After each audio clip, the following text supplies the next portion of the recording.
না। তুমি একটা বন্ধু করতে পারবে না। বললেই যাও তাহলে আজকে নাচ দিয়া এই যে বিপজ্জনক বল বাস্তবের মাটিতে ফেরো। অনুপাতিতা সুন্দরী অফেলিয়া, তোমার সকল প্রার্থনায় আমার সকল পাপকে স্মরণ করো। বলি খুব তো ঘষ্ট।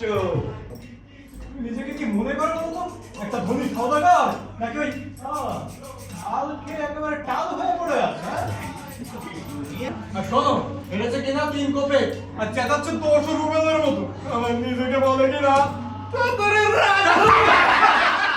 আমার মৃত্যু গেছে ছাড়তে দাও না। আমি কি তোমার চাকরানি না? তোমার পরিচয় জানতে যে কি হবে, দেখে তো মনে হচ্ছে একেবারে একটা আস্ত গেও ভূত। কি তোমাকে রোজ কাটায়? খুব জঘন্যভাবে। তা বেশ বলেছে, মহাকালের ক্ষুদ্র সরাই। এই তো তোমার পাথর আছে। যদি পবিত্র সত্যের পথ খুঁজে পাওয়া না যায়, তাহলে সেই পাগল মন্দির খুঁজে বিভোগ তার স্বপ্ন দেখা।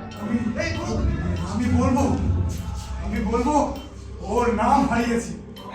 ওকে আর বেশিক্ষণ এখানে রাখা যাবে না। ওকে ওই পাথরটার কাছে নিয়ে গিয়ে রাখতে হবে। এই তো মানুষ কিচ্ছু শোনে না। মৃত মানুষ কিচ্ছু অনুভব করে না।